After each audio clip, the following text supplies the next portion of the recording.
Good morning to all of you. Welcome back in history class. Yesterday we had finished the topic about the domestic architecture. Now we are on to the new topic, the citadel. Citadel के बारे में मैंने आपको बता दिया था क्या होता है, फोर्ट होता है, किला होता है। बट ये कैसा होता था उस समय, फोर्ट जो भी उसके अंदर होता था वो किस तरह का होता था वो अपन देखते हैं। It is on the citadel that we find evidence of structures that were probably used for special public purposes. These include the warehouse, a massive structure of which the lower brick portions remain while the other portions probably of wood decayed long ago, and the great bath। Means citadel means दुर्ग। अब दुर्ग के अंदर क्या होता था वो अपन देखते हैं कि उसका कैसा स्ट्रक्चर था। दुर्ग पर हमें ऐसे स्ट्रक्चर मिलते हैं कि एविडेंस मिलते हैं जिनका प्रयोग पब्लिक पर्पसेस यानी कि पब्लिक के लिए, सार्वजनिक पर्पसेस के लिए किया जाता था। इनमें एक वेयर हाउस यानी कि माल गोदाम एक ऐसा बड़ा स्ट्रक्चर है जिसके ईंटों से बने केवल निचले हिस्से बचे हुए हैं, जिससे ईंटों से बने केवल निचले हिस्से बचे हुए हैं, जबकि जो ऊपर वाला हिस्सा है जो ऐसा माना जाता है कि लकड़ी का बना हुआ था, बहुत पहले ही नष्ट हो चुका है। और इसमें एक विशाल स्नान घर यानी कि ग्रेट पब्लिक बाथ भी सम्मिलित है। Got it? क्लियर? यूज़, मैं आपको बार बार बोलता हूँ, यूज़ चैट ऑप्शन। अगर आपको समझ में आ जाता है तो use chat option to say yes. Clear? Then the great bath was a large rectangular tank in courtyard surrounded by a corridor on all four sides. There were 2 flights of steps on the north and south leading into the tank, which was made watertight by setting bricks on edge and using a mortar of gypsum. There were rooms on 3 sides in one of which was a large well. Water from the tank flowed into a huge drain across a lane. To the north lay a smaller building with 8 bathrooms, 4 on each side of a corridor, with drains from each bathroom connecting to a drain that ran along the corridor. The uniqueness of the structure as well as the context in which it was found suggest that it was meant for some kind of special ritual purposes.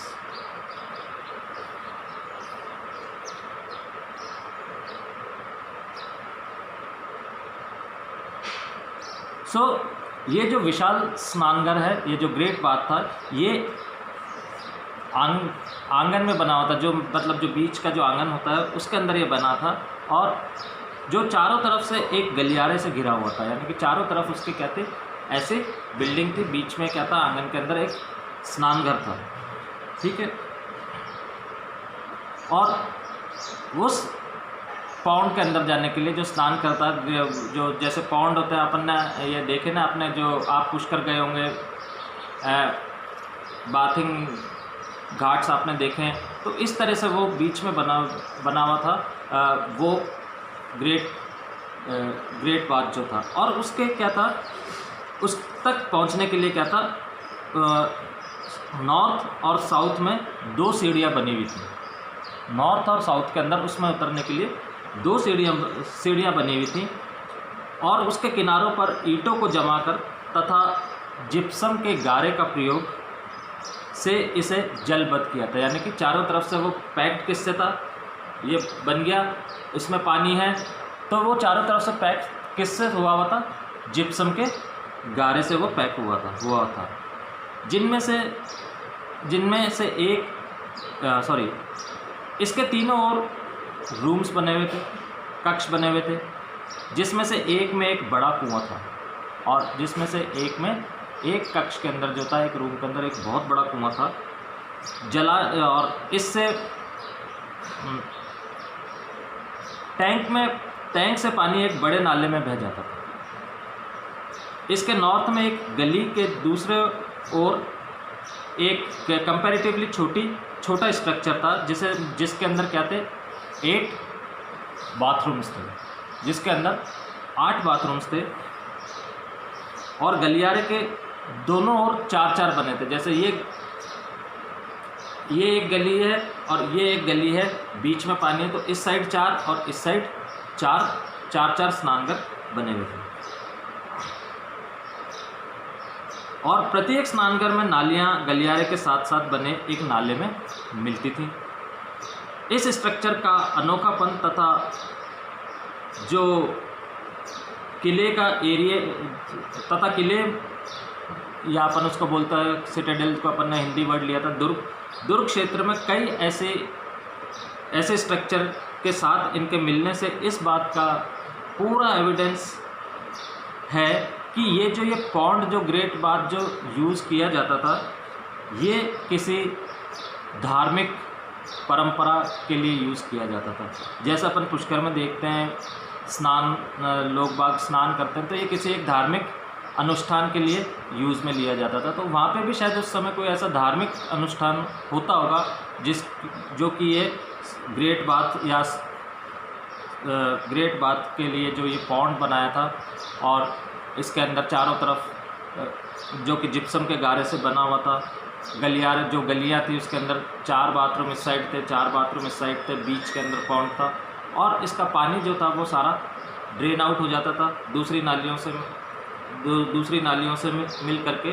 तो जब ये public के लिए था, यानी कि probably special for public purposes, it means कि वहाँ पे कोई ना कोई धार्मिक या विशेष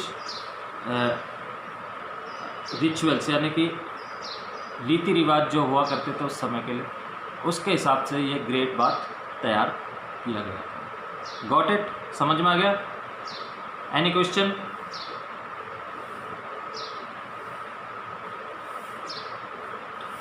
clear?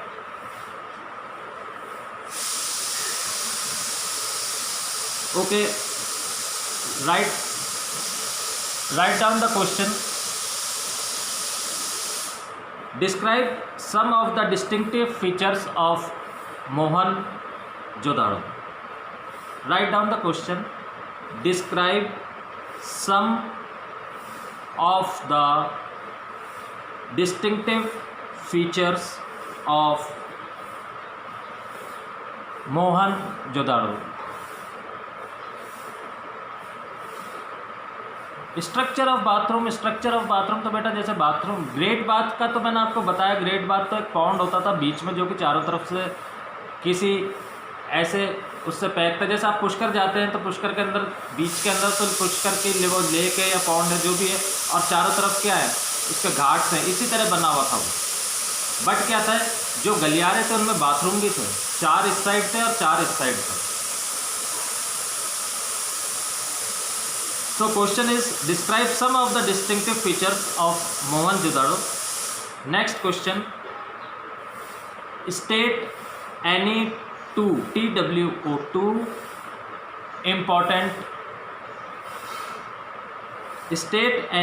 important features of the Great Bath. Great Bath के कोई 2 important features अपने को mention करने हैं।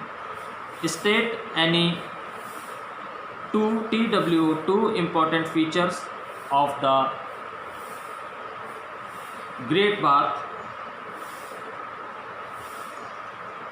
Next question, mention the two sections of the Harappan settlement and give one main feature of each. Question, repeating again, mention the 2 sections of the Harappan settlements and give one main feature of each. Clear? Clear? So now we will start with the new topic, that is tracking of social differences. यानी कि समाज के अंदर क्या उस समय समाज के अंदर डिफरेंसेस थे, उसको कैसे ट्रेस किया गया, कैसे पता लगाया गया कि समाज के अंदर डिफरेंसेस थे। जैसे आज अपन अपने समाज में डिफरेंसेस देखते हैं, तो उस समय भी कैसे पता लगाया। Okay, I will repeat Payal, I will repeat the question number 1 again. तो कैसे सोशल डिफरेंसेस का पता लगाया। I am repeating the question 1 again. Describe some of the distinctive features, describe some of the distinctive features of Mohenjodaro, MOHENJODARO।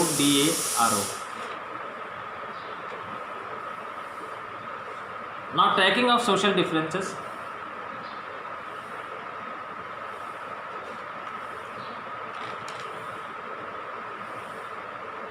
हाँ, आप लिख सकते हैं, कोई से भी फीचर्स लिख सकते हैं। आपको जो भी फीचर्स बताए गए हैं वो आप कोई से भी फीचर्स लिख सकते हैं, ठीक है, कहीं से भी लेकर के लिख सकते हैं। 2 फीचर्स बताने हैं मोहनजोदाड़ो। नाउ फर्स्ट है बरियल्स। बरियल्स का मतलब होता है शवादान, यानी कि जो अब अपनी डेथ हो जाती है तो बॉडी को क्या करते हैं, ज़मीन के नीचे गाड़ दिया जाता है, उसको क्या बोलते हैं, burials.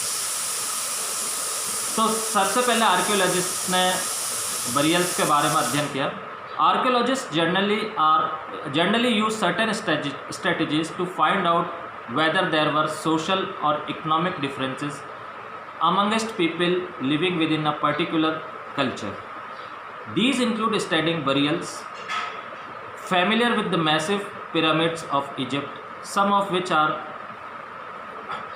contemporaneous with the Harappan civilization. Many of these pyramids were royal burials where enormous quantities of wealth was buried. हाँ, सेकंड क्वेश्चन में ग्रेट बात के बारे में लिखना, 2 फीचर्स बताने ग्रेट बात के। सो अब बरियल्स के बारे में जो आर्कियोलॉजिस्ट हैं ये जानने के लिए कि क्या किसी संस्कृति विशेष में रहने वाले लोगों के बीच सामाजिक तथा आर्थिक भिन्नताएं थीं, इसके लिए कई मेथड्स का प्रयोग करते हैं। इन्हीं मेथड्स में से एक है शवाधानों का अध्ययन। शवाधान मीन्स बरियल्स जो हुए, यानी कि जो बॉडी जब इंसान की डेथ होगी और वो ज़मीन में गाड़ दी गई, उसकी स्टडी। मिस्र के विशाल पिरामिड, जिनमें से कुछ को हड़प्पा सभ्यता के समकालीन थे, यानी कि कॉन्टेम्प्रेरी थे हड़प्पा सभ्यता के। इजिप्ट के अंदर आप देखते हैं बड़े बड़े पिरामिड्स बने हुए हैं, आज भी हैं बड़े बड़े पिरामिड्स। इनमें से कई पिरामिड राजकीय बरियल थे, जहां बहुत बड़ी मात्रा में धन संपत्ति दफनाई गई थी। इनमें से कुछ जो बरियल्स थे वो क्या थे, रॉयल थे, यानी कि रॉयल फैमिली के थे, राजा महाराजाओं के या उससे जुड़े हुए फैमिलीज़ के थे। और जब उनकी डेथ हो जाती थी तो उनके साथ क्या था, बहुत सारा धन उनके साथ गाड़ दिया जाता था। Got it? इतना समझ में आ गया? समझ में आ गया इतना? फर्स्ट पैराग्राफ समझ में आ गया? Okay, we move on to the next paragraph now. At burials in Harappan sites, the dead were generally laid in pits. Sometimes there were differences in the way the burial pit was made. In some instances, the hollowed out spaces were lined with bricks. Could these variations be an indication of social differences? We are not sure. Now, अब हड़प्पा के जो स्थल से मिले जो burials हैं, उनमें क्या है, उनमें आमतौर पर मृतकों को गड्ढों में दफनाया गया था। कभी कभी बरियल्स के जिन बरियल्स पर उनको दफाता जो गड्ढे खोदे जाते थे, उनकी जो बनावट थी वो एक दूसरे से अलग थी। कुछ जगहों पर जो गड्ढे खोदे गए थे डेड बॉडी को गाड़ने के लिए, उनकी जो सतह थी, यानी कि जो उनका जो नीचे का जो हिस्सा था, उस पर ईंटों की चिनाई की गई थी। क्या ये विविधताएं सामाजिक भिन्नताओं की ओर संकेत करते हैं? यानी कि कुछ को तो सिंपल बॉडी ली और सिंपल खड्डे में डाल दिया, और कुछ की बॉडी को नीचे पहले से ईंटें लगा करके, प्लास्टर लगा करके, उसके ऊपर फिर बॉडी को रखा, फिर उसके ऊपर मिट्टी डाली गई। तो क्या ये डिफरेंसेस नहीं है? ठीक है, ये किसकी ओर इंडिकेट करता है? यहाँ तक अभी तक ये इस बारे में हिस्टोरियंस या आर्कियोलॉजिस्ट श्योर नहीं है कि ये किसके लिए इंडिकेट करता है, बट यहाँ पे डिफरेंस ज़रूर है। एक की बॉडी के नीचे तो ईंटों का फर्श लगा हुआ है, दूसरा सिंपल ही उसको गाड़ दिया गया है, तो डिफरेंसेस ज़रूर है, बट ये डिफरेंसेस क्यों हैं? Archaeologists and historians both are not sure about that. Clear? Then some graves contain pottery and ornaments, perhaps indicating a belief that this could be used in the afterlife.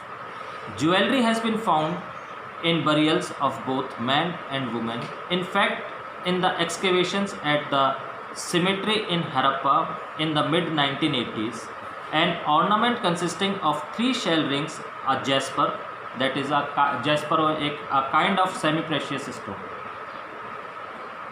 bead and hundreds of micro beads was found near the skull of a male. In some instances, the dead were buried with copper mirrors, but on the whole, it appears that the Harappans did not believe in burying precious things with the dead. Now we see that इसका मतलब क्या हुआ इस पूरे paragraph का? कुछ कब्रों से तो क्या है, आभूषण मिले हैं, जो किस की तरफ इंडिकेट करते हैं कि वहाँ पे एक ऐसी मान्यता की ओर संकेत करते हैं जिसके अनुसार इन वस्तुओं का मरने के बाद प्रयोग किया जा सकता था। मतलब उनका ये था कि भाई ये इंसान मर गया है, तो अब मर के ये जहाँ भी जाएगा वो इन चीज़ों का प्रयोग कर सकता है। इस उनका ये थिंकिंग थी, तो वो उसके साथ क्या था, उसके साथ उसकी जो भी चीज़ होती थी वो सब उसके साथ गाड़ दिया करते। पुरुषों और महिलाओं दोनों के जो बरियल्स हैं उनमें से दोनों में से क्या मिले? आभूषण मिले हैं, मीन्स ज्वेलरी मिली है या ऑर्नामेंट्स मिले। 1980 के पीरियड में हड़प्पा के कब्रिस्तान में जो खुदाई हुई उसमें से एक पुरुष की खोपड़ी के पास शंख के 3 छल्लों, किसका बना हुआ वो था? जो शंख के 3 छल्लों को जो मिले थे वो जैस्पर के बने हुए थे, जो कि एक प्रकार का उपरत्न यानी कि एक सेमी प्रेशियस स्टोन, पूरा प्रेशियस नहीं, सेमी प्रेशियस स्टोन होता था। उसके मोती तथा सैकड़ों की संख्या के अंदर सूक्ष्म यानी कि माइक्रो, बहुत छोटे छोटे मोती से बना एक आभूषण मिला था, से बना एक ऑर्नामेंट मिला था। परंतु कुल मिलाकर ऐसा लगता है कि जो हड़प्पन कल्चर थी या हड़प्पन कल्चर के जो निवासी थे, जब वो मर जाते थे तो हड़प्पन लोगों का उनका ये विश्वास नहीं था कि उनके साथ आभूषणों को भी दफनाया जाए। ये विश्वास हड़प्पन कल्चर में नहीं था, ऐसा इंडिकेशन मिलते हैं। क्यों? क्योंकि कुछ ही बॉडीज़ के पास ऐसा मिला है, सबके सारी बॉडीज़ के पास नहीं मिला। सपोज करो 10 बरियल्स अपने को फाइंड हुए, 10 बरियल्स में से एक ही बॉडी के पास ऐसा मिला कि उसके पास कोई आभूषण या कोई ऑर्नामेंट्स मिले, बाकी 9 के पास ऐसा कुछ भी नहीं मिला। तो इससे ये लगता है कि जो हड़प्पन पीपल थे और जब उनके लोग मर जाते थे और वो उनको दफनाते थे तो उनके साथ वो बहुमूल्य वस्तुओं को नहीं, यानी कि प्रेशियस चीज़ों को वो लोग नहीं गाड़ते थे। Got it? समझ में आ गया?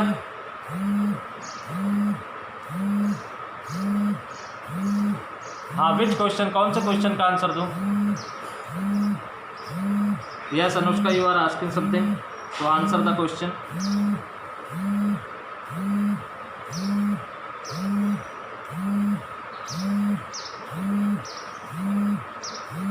बेटा आपका क्वेश्चन क्या है अनुष्का?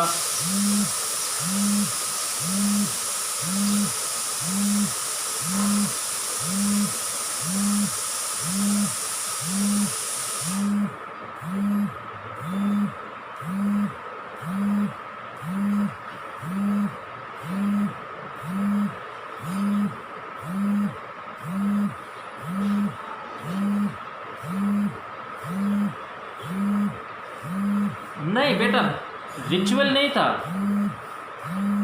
बरियल पिट्स के अंदर ये कोई रिचुअल नहीं था, ये तो अपनी मर्जी थी, ये तो लोगों की मर्जी थी कि अगर वो कोई मर गया तो उसको अगर गाड़ा गया तो उसके साथ उसकी चीज़ें रखनी है या नहीं रखनी है, ये इट डिपेंड्स टोटली पर्सनल। ये कोई रिचुअल नहीं था, रिचुअल नहीं था ये। तो इसीलिए तो बोला है कि भाई ये लास्ट जो वर्ड बोला यही तो बताया गया है कि हड़प्पा सभ्यता के निवासियों का मृतकों के साथ बहुमूल्य वस्तुएं दफनाने में विश्वास नहीं था, यानी कि उनका में विश्वास नहीं। Got it?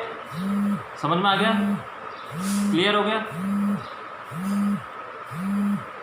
Okay, so it's time to end the class.